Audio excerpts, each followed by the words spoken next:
la la la la la la la la la la la la. Hello everybody, this is Tyler here once again from the Character Workshop, going right back into my roots.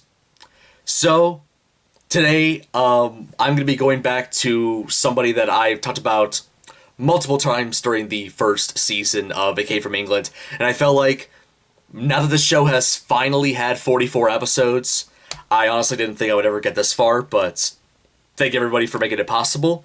But this isn't about me. This is about, you guys all know who he is. I've already mentioned this, I talked about him multiple times.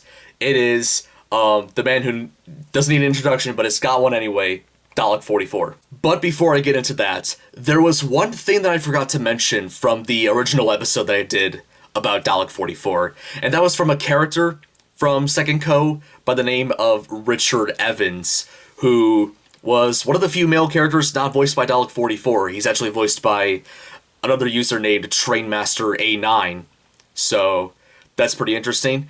And basically, he's kind of like, he's very similar to Troy McClure from The Simpsons, basically being an announcer for a variety of things, and also mentioning, like, what he was in, like, oh, you may remember me from so-and-so. Basically kind of similar to Troy McClure. Now, the reason why I didn't talk about this character in my original episode was, you know, I didn't really know too much about this character. At the time I didn't think he was worth talking about, so I just left him out. This was before I started watching modern Doctor Who, because at the time I made that episode, I only watched Classic Who. I've never seen the modern series, but earlier this year I finally started watching Modern Who, and there was an episode, it was from Series 2, called A Girl in the Fireplace, which was written by Stephen Moffat, and it had some android robots that looked very similar to Richard Evans, and I'm like, oh my god, is that the guy from Second Co? And wow, now I finally know, like, what Richard Evans is supposed to be based on. He's supposed to be based on those clockwork androids from A Girl in the Fireplace, so I didn't know about that. That's pretty cool. I guess, you know, Sek, Cyber, and Slitheen weren't the only Second Co characters based on Doctor Who villains, so yeah, pretty interesting. I didn't know about that till now, but anyways. So now I'm gonna be talking about some of the videos of his that I have watched ever since I did the original episode about him. And the first one I wanted to bring up was the Unikingdom Creative Brick Box review that he did not too long after I did my original episode. And yeah, it was pretty neat. It was kind of your typical you know, oh, a review of this, like, oh hey, look, I have an Auton from Doctor Who, look at this. This is the Auton. There we go.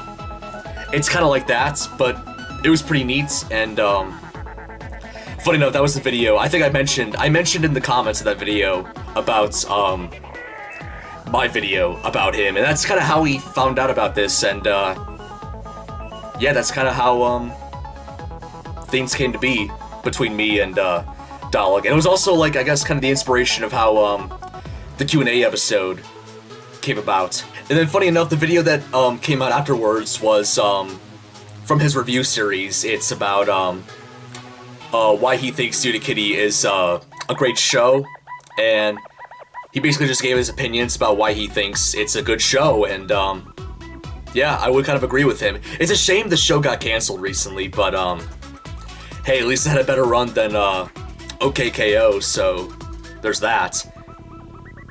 Not saying this because I don't like OKKO. I haven't even seen the show that much, but yeah, there's that. This was another thing I forgot to mention in my original video, but not only was there Second Co, but there's also Dalek Sec Email, which is basically based on Strong Bad Email from Homestar Runner, and he did one that was mostly revolved around Emily the Mouse, which if you guys saw my one of my previous episodes about Dalek44, I mentioned that this was a character that Unikitty became friends with in one of the episodes, and from what I remember, it's been a little while since I've watched it, but from what I remember, Little Miss Bossy, which Wow, now that I'm realizing, there's like so many things I forgot to mention in the original video, but I'm glad I'm mentioning them now. But Little Miss Bossy from the Mr. Men show is basically the I guess kind of the landlord of the flats, and she I guess like had some sort of thing where she doesn't want mice around, and she thought Unikitty had an actual mice, and Unikitty, like, you know, pretended like, oh no, it's not a real mouse, it's a pretend mouse, and I think was able to convince Little Miss Bossy that it was a fake mouse. So then again, I could be wrong. This was just based on memory, but anyways. And then the video afterwards was a commentary he did on the 10th anniversary episode of Second Co, which was Who Kidnapped Unikitty. So I think it was like he and Boris Fangirl who did the commentary, so that was pretty interesting to watch.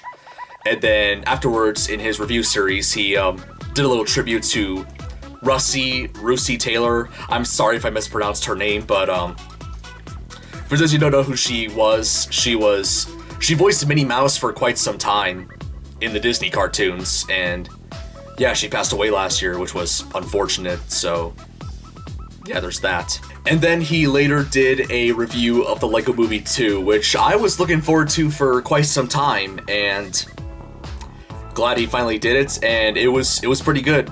I enjoyed it. And then Midnight Snack, I already did an entire short talking about it, so I won't go into too much detail. If you want to hear my opinions on that, I will, I'll probably leave a link to the video in the description for those of you who haven't seen it yet. And afterwards, in his review series, he talked about Daleks in Bristol, which was basically, from what I remember, they were filming one of the future episodes of Doctor Who in Bristol with some new designs of the Daleks, and now that New York Comic Con has come around and we've gotten some more information about the next episode of Doctor Who, I have a feeling they were probably filming for Revolution of the Daleks, which was the name of the next episode that we're getting, probably either Christmas of this year or New Year's Day 2021. Who really knows? But yeah, he did a video talking about that. And then he did another Second Co episode, Ultra Caddy Ride, which was made in honor of the Children in Need charity for 2019. And the plot of it was the characters wanted to, you know, raise money for the event, so Sek had the idea of having Unikitty turn into Ultra Caddy from the Lego Movie 2 and give out, you know, rides for charity. So it was a pretty sweet episode. I kind of enjoyed it. And the next one's pretty interesting. This is back to his review series, by the way. He did an episode talking about what makes PJ Masks a fun children's show. And before I talk about it, I will give context. He made this not too long after, you know, it was announced that, like, you know, Copa would basically take over YouTube, and yeah, videos that are apparently marked as made for kids will no longer get comments, and a lot of other, like, you know, bad stuff that just sort of dwindles down the videos, which is really disappointing. And me and a lot of other people were worried about getting fined for $40,000 for apparently breaking their law. And when I saw Dalek44 post his review, I'm like, oh no, please don't tell me he's changing his channel to comply with COPA. But apparently it wasn't the case. He just he felt like just talking about the show in his review series, and I'm like, oh, okay, well that's quite a relief, because, you know, his content, Dalek44, is mostly sort of intended for teens and adults, so yeah, I'm kind of glad he's still sort of sticking to that demographic. But in terms of, like, the video itself, the PJ Masks review that he did, it was still good. I liked it. So yeah, definitely, I was kind of worrying for nothing. And then, like he does every December, he did another Thomas Sember celebration. And I also kind of wish I watched more of this than I did. I think, to my knowledge, I've only seen, like, maybe, like, what, 2 or 3 videos from it. Kind of wish I watched them before recording this, but I will definitely talk about the ones that I have seen. So the first one he did was talking about forgotten characters. or at least his second video talking about the forgotten characters, because I think he did one of the previous years before that. And that was pretty interesting. Funny for a show like Thomas and Friends, there's like so many of his friends that just like, you know, aren't seen too often. It's kind of crazy. And then the only other one I watched was his one talking about the Ertl line of Thomas toys, and that was pretty interesting. I never really grew up with Ertl that much personally. I mostly only got Wooden Railway, which, funny enough, he did a video on that too, so yeah, that was pretty much what I have seen from his Thomas Sember for 2019. And one of the first videos that he uploaded for 2020 was the Series 7 intro for his review series, which pretty neat. I do enjoy it, and funny enough, that definitely leads into the next thing that I'm going to be talking about, and it's probably going to be the one thing I'll probably talk about the most for this episode. The first episode he did for his Series 7 of his review series was basically talking about his ideas of what he would like to see if there was ever going to be a Lego Doctor Who movie. And as somebody who's also watched Doctor Who quite a lot, I was very interested in watching this and seeing what he had to say. And a lot of his ideas were pretty neat, and I would be okay if any of these ideas were implemented into this movie. It is a shame that, like, you know, the Lego movies are now owned by Universal, so I highly doubt you know, some of his ideas will make it in, but because I know a couple things I want to say about it. I know the BBC kind of has, like, you know, a pretty good relationship with Warner Brothers when it comes to Doctor Who. I mean, Doctor Who was in Lego Dimensions, and Doctor Who made some cameos in Lego Batman movie and Lego Movie 2. And also, for those of you who didn't know, Warner Brothers was the was one of the distributors for the Doctor Who DVDs and Blu-rays here in the US, alongside the BBC, so there's that. And, you know, watching that video, I am kind of a surprised Warner Brothers didn't try to make a Doctor Who movie for the Lego Movie franchise. It would have been pretty neat. It would have been awesome. Like literally everything else, if you get the joke. And from that video, I remember one of his ideas he said for each of the Doctor to go up against a different set of villains. Like, the first Doctor to go up against the Daleks, the third Doctor to go up against the Silurians, fourth against the Zygons, the 12th Doctor against the Cybermen, which he said makes sense, because, you know, the Cybermen are Capaldi's favorite Doctor Who monster. And, you know, that would be cool. But I'm also thinking, you know, if we're going with that logic, I guess that means the 10th Doctor could go up against the Zygons, since I heard David Tennant said the Zygons are his favorite Doctor Who monster. But, or maybe we could have, like, you know, multiple Doctors encounter, you know, one particular villain and see how they work together to, you know, stop him. That would be very interesting. Or have, like, you know, some other Doctors go up against, like, you know, other villains. Like, I honestly think, you know, the third Doctor would go a little bit better with the Autons, since they were first introduced in his era. And I mean, yeah, the Silurians would work. Maybe Matt Smith can go up against them, since they were brought back in Modern Who during his era. So I don't know, whatever works. And to go back to my last comments, the Autons appeared twice during the Pertwee era, and the Silurians only appeared once. And funny enough, the only other time they appeared in Classic Who was with Peter Davison. So yeah, I feel like, you know, personally it would make more sense to have the Autons, and plus, you know, Spearhead from Space, which was their introduction story, was like one of the more iconic episodes from Classic Who, so it would definitely make a little bit more sense in my opinion. But it's fine. Nothing against Dalek44's claims, but anyways. And before I move on to the next topic, my own ideas based on Dalek44, I kind of want to see the second Doctor go up against the Ice Warriors. That would be really neat. And I really want to see the Slitheen return. As creepy as they are, I honestly want to see them return to the show. They gotta get the Ninth Doctor to fight against them. That makes a lot of sense, because funny enough, the only time the Slitheen ever appeared in Doctor Who was during Eccleston's era, so it kind of makes sense. I just realized we were watching the video that he thinks Matt Smith would go along well with the silence, and I almost forgot about the silence. That would be really cool. Great villains. They don't talk too much, but when they do talk, it's, oh my god, it's bone-chilling. Yeah, that would be neat as well. And now we're back to another Second Co episode, and this was like one of my favorite videos of his so far for this year. It's basically Jessica and Cyber doing a cover of Stand By Me, and yeah, it was pretty neat. Boris Fangirl, who does the voice of Jessica, does a pretty fantastic job, and it was nice seeing a lot of things that were going on in the background too. Like I saw General Sweet Mayhem and Sonic sort of performing in the backgrounds, and yeah, it was pretty neat and pretty sweet too. And then he did a showcase of his entire Lego Unikitty collection, where he pretty much showed every single Unikitty minifigure that he has from both the Lego movies and the Unikitty TV show. And funny thing is, when he was talking about this particular figure right here, he mentioned that the only time he used this figure was in the Q&A video that me and him did.